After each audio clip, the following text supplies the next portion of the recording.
Day 46 of project 50 காலையில் எழுந்ததுமே breakfast போயாச்சு. Over night oats and சியா சீட்ஸ்லாம் போட்டு புட்டிங் மாதிரி பண்ணியிருந்தேன், அது எடுத்துக்கிட்டேன். அதுக்கப்புறம் ஒரு சீட்ஸ் பார் எடுத்துக்கிட்டேன். 11 o'clock போல் ஒரு கப் கிரேப் ஜூஸ் சாப்பிட்டாச்சு. லஞ்சுக்கு வந்துட்டு soya chunks and vegetables masala தயிர்லாம் போட்டு ஒரு சாலட் மாதிரி பண்ணி எடுத்துக்கிட்டேன்.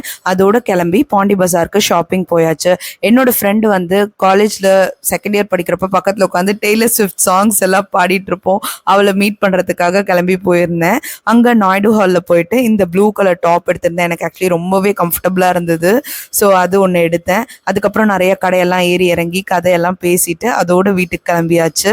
நைட் டின்னருக்கு வந்து ஒரு மல்டி மில்லட் பேன் கேக் மாதிரி பண்ணியிருந்தேன். நிறைய வெஜிடபிள்ஸ்லாம் போட்டு ராகி கம்பு சாமை ஃப்ளார் இருந்துச்சு, அதெல்லாம் ஈக்குவல் பார்ட்ஸ் போட்டு கொஞ்சமாக கோதுமை மாவும் தவால போட்டு எடுத்தாச்சு. சைடிஷ்க்கு க்ரீன் சட்னி, செம்ம காம்பினேஷன் இது. இன்னைக்கு மார்னிங் ரொட்டீன் பதில் நைட் ரொட்டீன் தான் பண்ணேன். நைட் கிராட்டிடியூட் எழுதிட்டு புக் படிச்சுட்டு ட்ராக்கர் மார்க் பண்ணிட்டு படுத்தாச்சு. இன்னைக்கு ஒர்க் அவுட்க்கு ரெஸ்ட் டே விட்டாச்சு. அண்ட் தண்ணியும் கொஞ்சம் கம்மியாக தான் குடிச்சிருந்தேன். ஸோ அதை மட்டும் மார்க் பண்ணிட்டு படுத்தாச்சு.